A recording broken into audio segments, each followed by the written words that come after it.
Pump it up, pump it up. Trae. Come on, come on. With Trae. Pump it up, pump it up. It's the day with This is the day to gain inspiration, to make a positive change in the nation. We're inviting you to partake in conversation to raise your vibration. It's the day that we will all celebrate all of our peace that make this thing elevate. Watch the negative fade away, cause it's the day with Trae.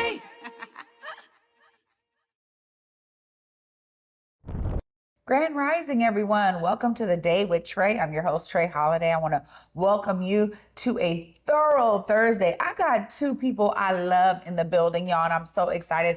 I get to spend some time with Leoma James-Sarr. We're going to be talking about her amazing organization, Harambe House, and also an upcoming event that she's doing with my other guest today, Kolawole Akinlosotu. I love his name, but that's my brother, and we're going to be talking about the work that he's doing with Africa Now, and also this amazing event that they have coming up where they are both partners, bringing y'all some absolute information that you can use and also a space to generate that community feel. But of course, it is the top of the show, y'all. So it's a perfect time to tag and share this stream. Y'all are helping us grow. Please tag and share this stream with folks who you feel could benefit from a daily dose of dopeness right here on the Day with Trae.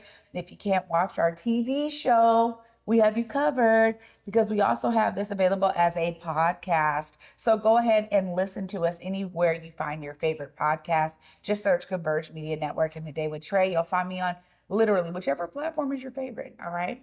Well, of course, I want to get into this amazing discussion and bring y'all some inspiration. Up next, we got Leoma James-Sarr in the building. What's up, Leoma? Hey, Trae. How are you? I'm doing so good. It's such an honor to be here in the studio today. Yeah, it's always good to have you. And you've been up to some amazing stuff. I mean, you're always finding a way to stay tapped into community.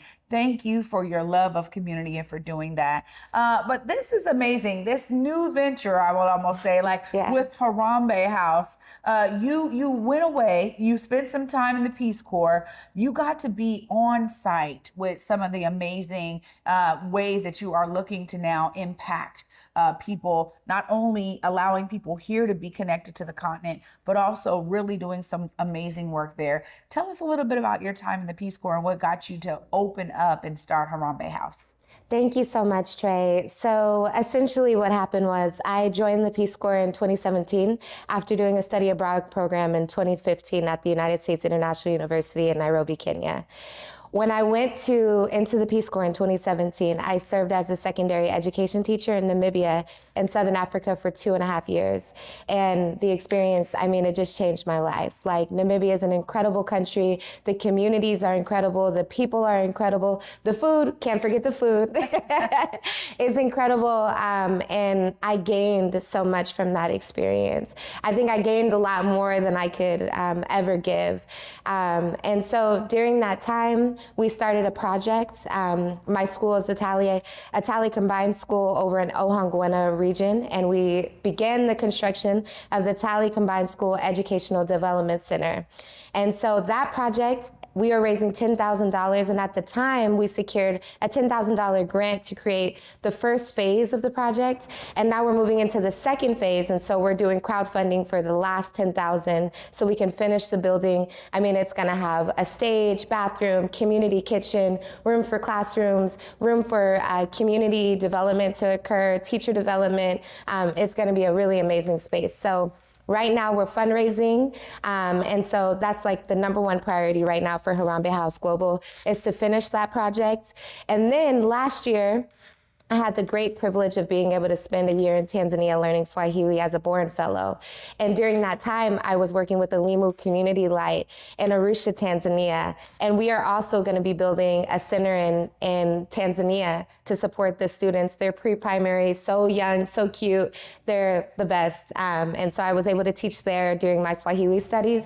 And we're raising money also. And we're just going to do one project at a time. And so first project, we're going to finish the one in Namibia. Second, we're going to move over to Tanzania. And then our third project is a legacy project in Senegal in West Africa, where my husband is, and my new family there is. And so we have land there that we're going to be building on soon as well. Really looking forward to that.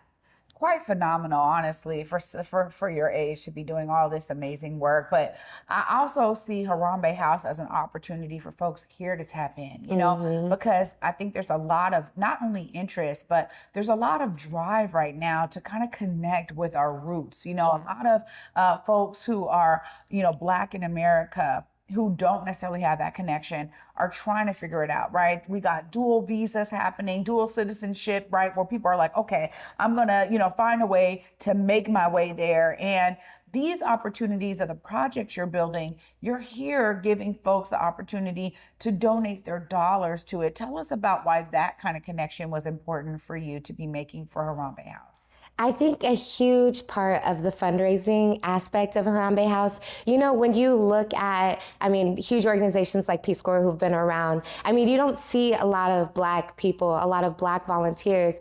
And a lot of that is because of, I mean, these institutionalized things that we don't like to talk about, like how if you're the first person in your family to go to college, after you get your college degree, you know, you have to have a college degree to be in Peace Corps. So after you get your college degree, you're not going to go volunteer for 2 years, you know, and do it basically for free. You're trying to like change the circumstances of your family and like break those generational curses and be able to do all those things, you know, for your family. And so I think a lot of the times where we don't see a lot of our Black people going into the Peace Corps, first off, it's just not that information not coming to our communities. But I think a huge part of it too is just we have been so like centered on supporting our families and building our families and our communities. And so giving 2 years of volunteer service after being the first person in your family to get a college degree just doesn't seem like the thing to do for many families. And I get it. You know, when I left for the Peace Corps, my mom was like, what are you doing? You just got your degree, like work, make money.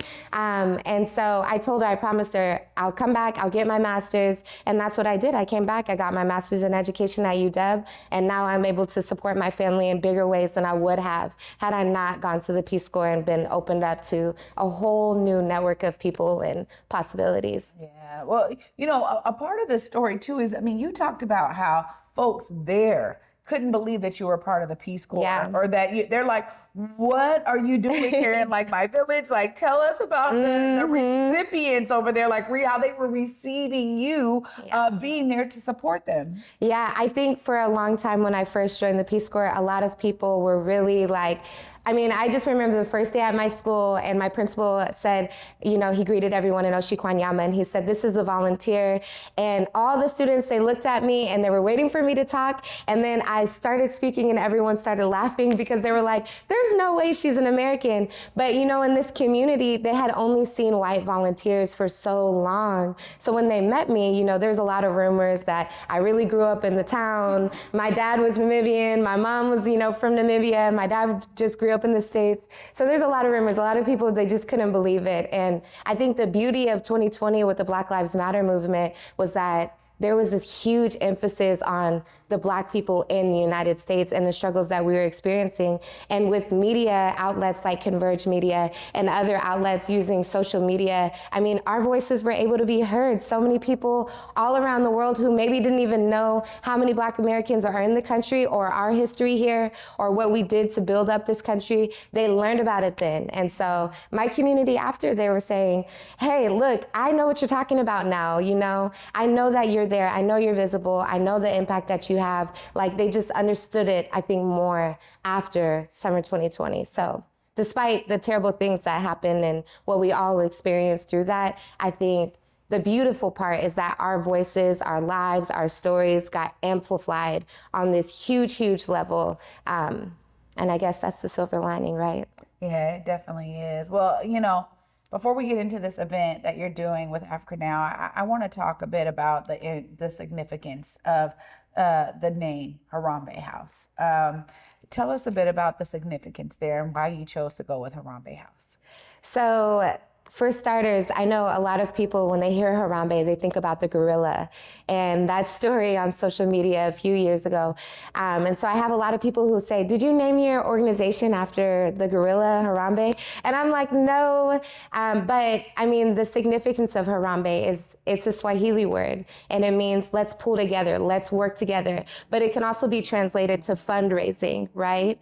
And so Harambe House Global it's a fundraising hub. Our number one thing is to support projects in education and youth empowerment and community development. We really, really want to be able to bring money and resources and our Black dollar here and be able to connect it to the continent, right? Because I'm a firm believer, if Africa is not free, we're not free, you know? So being able to support and work and do this work here and letting people know that, hey, you don't have to be rich to support, you don't have to have a huge organization. You know, this is grassroots funding. We're just putting our money together, putting our resources together, whether it be soccer balls, whether it be school books for pre-primary kids, whether it be, you know, resources to build up the development center or for one of the preschools. I mean, we're just putting every little thing that we have and really, you know, in the spirit of Harambe, pulling together, working together, you know.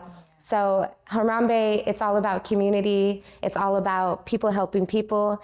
And as a Black person who spent a good amount of time on the continent going to different countries, I know that there's a lot of people in the continent who know that there's Black Americans here, but they think, hey, you know, come back, you know, come be, you know, like the Sankofa bird, look back, reach back. We want to see you. We want to work with you, you know. And so I want to be able to eventually use Harambe House Global as a way to bring more Black Americans to the continent, as well as more exceptional leaders. I mean, there's so many exceptional people working in different African countries who could bring so much wisdom and expertise to our community building here, who have a plethora of experiences that we can use here and learn from and build from. So being able to do a cross-cultural exchange is really the goal.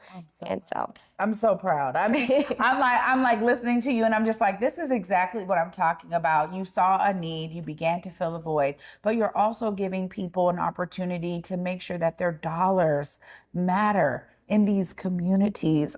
Leoma, I'm like, I'm about to waterworks here, because I also think too that people have to understand how far our dollar goes over there. Absolutely. I mean, you're talking about $10,000 being significant for a development project. Here we need millions of dollars. So the idea is that we get to utilize our money and our resources in a way that is so transformatively impactful for the communities over there. I can't thank you enough for it. Well, you've also said we got to do events here. We got to get information out. We got to get people engaged. Tell us about this upcoming event and how Harambe House is a part of it.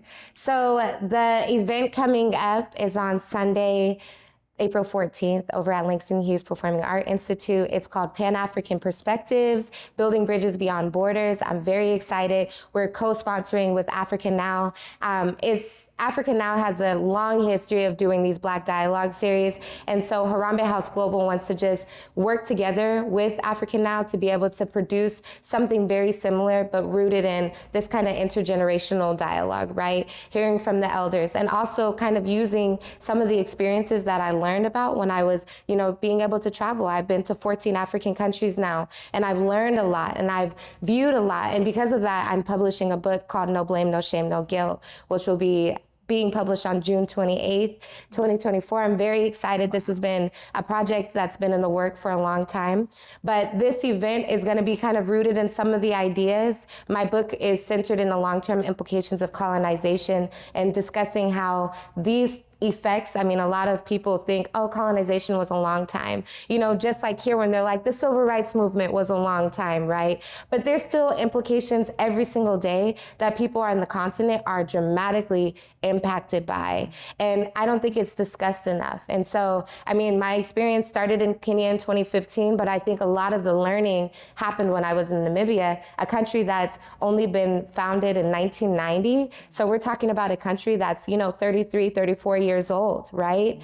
And so they're going through some of the learning pains, the moving pains, the growing pains that all of us are also experiencing as well, with the civil rights movement not being too far, and also understanding that we are still, living in those times today. Even though how far we came, we recognize that those problems, those issues, the systemic racism, it's still happening now, and it's still happening on the continent. I mean, there are countries that are literally in a chokehold from their colonial countries that will not let them thrive, that will not let them move on, that will not let them forget about the times before.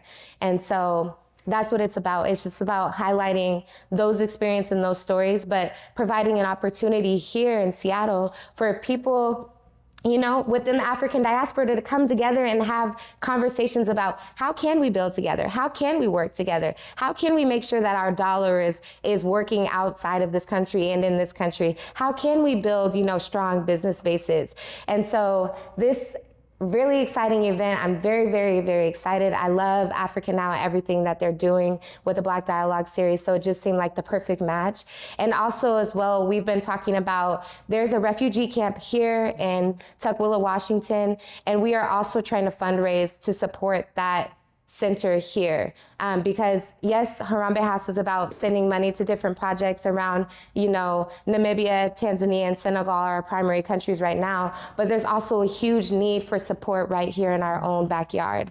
And so we're also working together with organizations that are supporting that refugee camp. And I encourage everyone, if you have the resources, to be able to support the people who are there, because they need us just as much as anybody. Yeah, absolutely. Well, this is phenomenal work. And I get to talk to Kolawole right after this about his involvement here with this event, and also more about Africa Now. But before that, I got to give you time to look right there in the camera. Folks are wanting to donate. If they want to tap in, stay connected and plugged in, or come to this event, please let them know how they do so. Awesome. Please support Harambe House Global. You can email us at info@harambeHouseGlobal.org, Instagram, Harambe House_global, as well as Facebook, Harambe House Global, and HarambeHouseGlobal.org for all of the information about our projects. For any ways that you want to support or tap in, please reach out. We're very, very excited to continue building more partnerships and community. Leoma, thank you so much for your work and for bringing all of your expertise here back home, and also staying plugged in there in new homes all over the continent. We need folks like you doing this work. Thank you so much. Thank you so much, Trae. I so appreciate you so much for everything you're doing for all of us here. Absolutely. Wow, y'all, I get so excited. Definitely a thorough Thursday. Up next, we got Kolawole Akinlosotu in the building. I'm so excited because he's going to be telling us about the journey and history of Africa Now and their involvement in this upcoming event on April 14th. Y'all don't want to miss this. Stay tuned. You're watching The Day with Trae.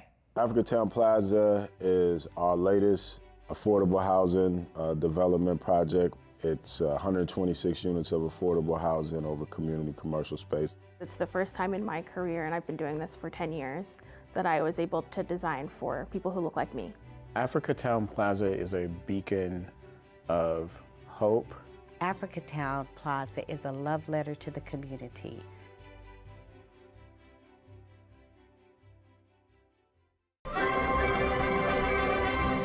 Looking for laughs? Looking for love?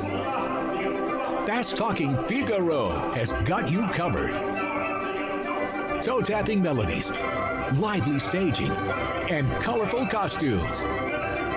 Don't miss The Barber of Seville, May 4th through 19th at McCaw Hall. Tickets at seattleopera.org. What's up, everybody? Trae Holiday here with a special announcement. Something sexy for the city is coming to our town, Tacoma Dome, May 3rd. You want to get your tickets today because you want to see Ashanti, Monica, Maya, Kiki Wyatt, and Anne Marie. Y'all, I have the pleasure of emceeing this phenomenal concert. Join me and get your tickets today for an epic performance from these R&B divas. Welcome back, everyone, to The Day with Trae. I'm your host, Trae Holiday. Joining me is my brother, Kolawole Akinlosotu. How Hi. Hey, good to see you. Good to be here. You know, this is really exciting Yeah. because I've been able to experience your commitment to community and community engagement for quite some time. But Africa Now has its own history. Tell us about those beginnings. Yeah, we started at the University of Washington in 2017, and it all started from a conversation that I was having with one of my co-founders, Jeannie Doré, and we were just talking about our majors and our plans for once we graduate, and we realized that what we all wanted to do as immigrants coming from different parts of Africa was to eventually use our resources and our education and go back home and build our countries, be a part of the potential that we hear so much about in Africa. But we always wanted to do that later on in life because we didn't feel like we had the necessary tools, the finances, the education. And so earlier I had talked to a mentor, and they mentioned that you can't just go back home and throw money at issues without fully understanding what's happening, without being a part of that community, because then you could be perpetuating issues that you don't even know about. And so as we're having this discussion, we were like, we really need to figure out how we can start now. How can we start sooner than later? And we were like, okay, since we don't have the tools and the education, let's start there. Let's talk with people who do have those tools, who are doing the work that we want to be a part of, and learn from them. So instead of waiting, we started organizing in that moment, and we put together this conference, and that happened in 2018. And from there, we just kept going. We started building out a network, and that was the inception of Africa Now. Yeah. This is beautiful, Yeah. honestly, because I get fired up. You know, listening to Leoma earlier and you now, it's clear that when I'm trying to tell my sons, you know, you have something to contribute, you know, your perspectives and your worldview, however, whatever your age is important in that kind of larger discourse. Yeah. How have folks been able to kind of, you know, respond and receive the work y'all are doing at Africa Now? Yeah, I think overall, it's a positive response. People want to be a part of the organization and the work that we're doing. I think when it comes to having discussions about how we relate as a diaspora, there's always tension there. And we've welcomed that tension because that's what we need to get over to find progress. That tension is what holds us back, and examples of that tension, I would say, are examples of like the diaspora wars that we see online. But I always show people, like when people try to perpetuate that narrative, I think you can just look at history and you'll see that the largest movement in US history is a Pan-African movement, started by Marcus Garvey, a Jamaican immigrant. Organizations are formed over the idea of our unity and us coming together in our united history as well as future. But you don't see movements being started by us to divide us or to separate a small clan or a small group of us. And so when you look at our history, when you look at the examples of our people, you see unity pushes us forward, and you see that in the movements that we've started, the businesses that we've started. Our leaders like Malcolm X and Martin Luther King and so many more, they are Pan-Africanists. They see the value in Africa and bridging that diaspora. So when there is that tension, it's an exciting conversation because I think that's how we heal, when we have that conversation, and that's how we learn. We're learning from our history so that we can move forward in a more sustainable way. That's Sankofa model. We talk about Sankofa a lot, but it's when you put it into practice, it becomes like a whole different thing. Because it's like, oh, it's a great saying, but it's not always like the smoothest thing to do, for sure. right? When you're talking about looking back to look forward. And I really appreciate, you know, the dialogue series that y'all been doing. I got to participate some years ago now. Wow.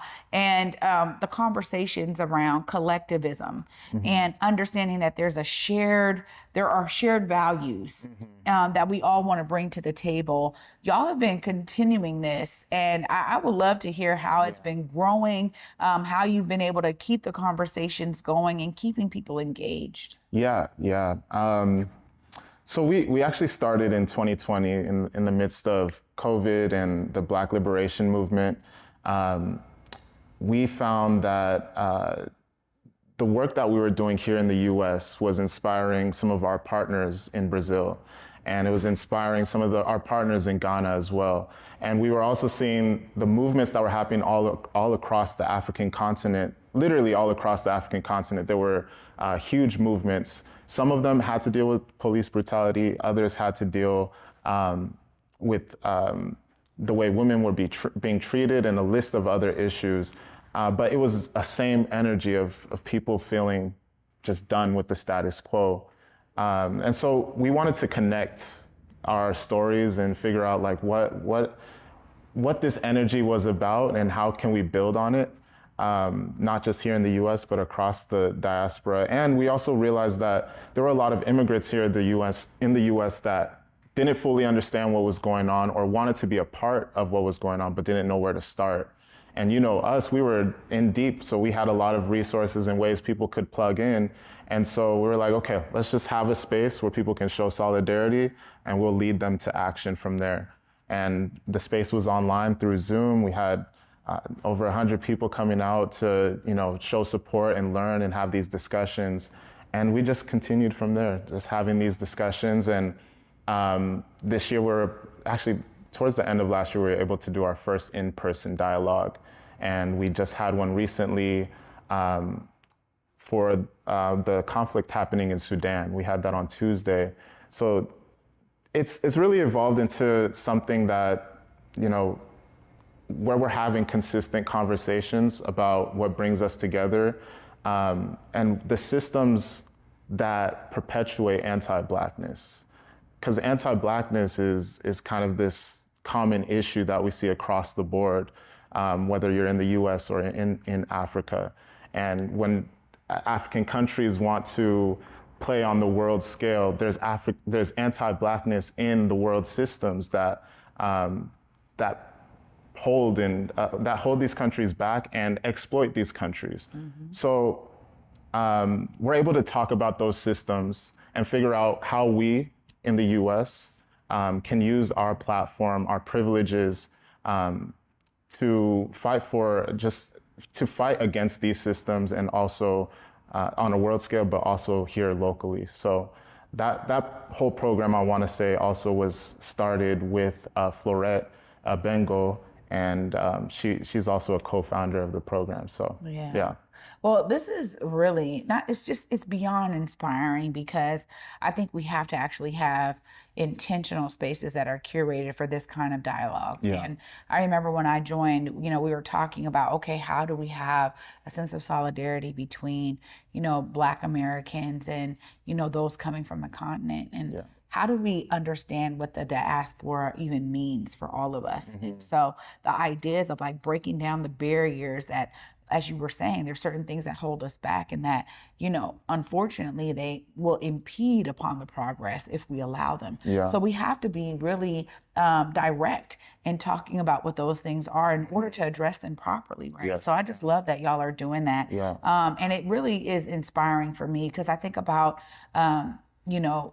young folks. Y'all are like, I don't know how much years. Okay, we won't go there. But I just get inspired, because I'm like, this is exactly what we need. And the fact that you're having these intergenerational opportunities for folks to tap in, to recognize their own unconscious bias, whatever it may be, is so key. So this event that you partnered with Harambe House on, y'all are doing something phenomenal. And I want to just hear about your side and your take on this amazing event coming up on the 14th. Yeah, I'm excited for it. I've been talking with Leoma about it for a couple months now. And so we're just kind of taking this formula that we've used with the dialogue and being really intentional about creating an intergenerational space to have these dialogues. And I'm really excited about the topic that we've chosen, because we're talking about identity and that the discussion of identity is what brought me into organizing. Coming from an immigrant household, I was born here in Federal Way, Washington. Yeah. Shout out to Federal Way. Shout out there. Yeah, I was born here in Federal Way, and I have Nigerian parents, right? So I was always put in positions where I had to question what it means to be Black, whether I was in Black spaces and not feeling too welcome there, or whether I was in all white spaces and feeling the racism, the microaggressions that I had to feel in those spaces. I always question, what does it mean to be Black? What does it mean to be African? And I had teachers tell me, oh, you're not African, you're American, you're born here. I had other Black people tell me, you're not Black enough, you're African. And so these were always questions that I had to, do my own research on and ask myself. And that led me to bringing other people into that conversation to discover what that means. And so this journey of discovery is what brought me into organizing. And so I feel like on April 14th, we're doing a little bit more of that. We're asking ourselves, how do we identify, and what does that mean to us? And then where can we find the similarities and what brings us together, and how can we move forward from there? There will be a lot more to that discussion, but that's the part that really resonates with me and why I'm excited to have this discussion. And that's happening April 14th, Langston Hughes. So I'm really excited for the African diaspora to come out and to have that discussion together. Yeah, this is so necessary. Mm-hmm. And I just appreciate y'all making the space and partnering together.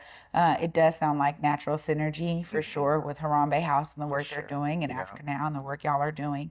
Of course, I got to give you time, because if folks are trying to tap in, want to come to the event, what time is it? We said where it's at, but I also want to give you space so that folks know how to tap into Africa Now and these amazing opportunities y'all are giving to have these dialogues together in a collective way. Look right here and let them know how they tap in. Tap in with Africa Now at africanow.org. You can also follow us on social media at ITS Africa Now. We're on Instagram, Facebook, and Twitter. And if you also just want to be a part of this platform, and if you have ideas that you feel like you want to bring to life and you need a team, you need people to help you think through it, that's what this space is for. We're a bridge, we're connectors, we're a network. So we invite you to reach out to us, send us a message, contact me individually or the people on the team, and we would love to connect and build with you. Amazing. What time is the event on the 14th? The event is at 6 p.m. And it's at Langston Hughes Performing Arts Center. So this is a free event to the free to the come through to Langston Hughes 6 p.m. Just come through. Come through, and we really are prioritizing our African diaspora to come out. If you identify as Black, if your history is of African origin, please come out. This event is for you. Wow. Yeah. Kolawole. Thank you so much. Thank you, Trae, for joining me today. Thank you for hosting this space. Absolutely. Yeah. Oh my God.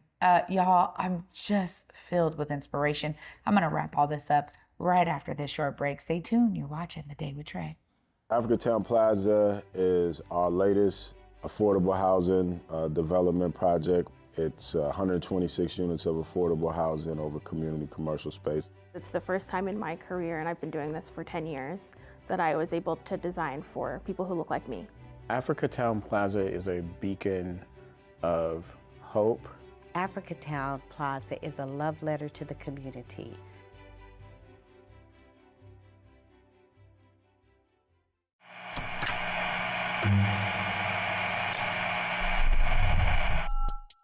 Hello, welcome to Elite Insights with Carlos Imani.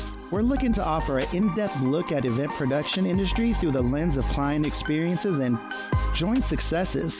The podcast will emphasize guest interviews, focusing on client, discussing their fields, and reflecting on their collaboration with Elite Collective. Again, you're with Elite Insights. Carlos Imani here. I'll see you guys in a few.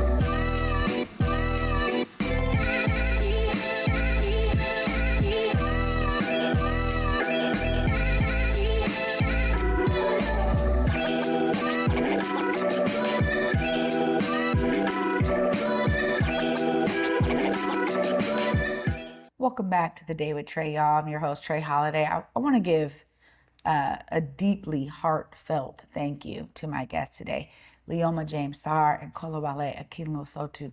You know, both of them showcasing what it means to have their own understanding of something and do something about it. I am in awe, to be honest. It's actually beyond inspiring. I know them both really well, and I am someone who is sitting here in this chair today, overwhelmed with such a beam of pride, emotion, inspiration. I'm always encouraging you all to be inspired, but for me, it's beyond that.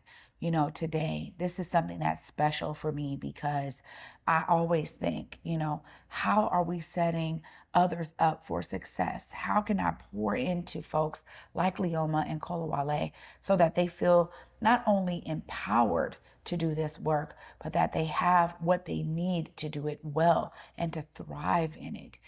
To bring these kinds of opportunities out to the public for all of us to participate in, learn and grow from, and connect in is so necessary in our community. And it's needed everywhere. So I'm grateful that they are here in the Pacific Northwest doing this work. You definitely want to tap in to this amazing event. April 14th, show up at Langston Hughes. Shout out to Langston for housing this phenomenal opportunity to bring this discussion to life in such a collective and community style that I'm just empowered and inspired by. I want y'all to do the same. Find your way to be inspired because they found theirs, and you too can be a part of the solution as they've shown you in the droves that they are today. Thank y'all so much for watching this Thursday. For me, until tomorrow, where we wrap up the week at 11 a.m., y'all. Peace.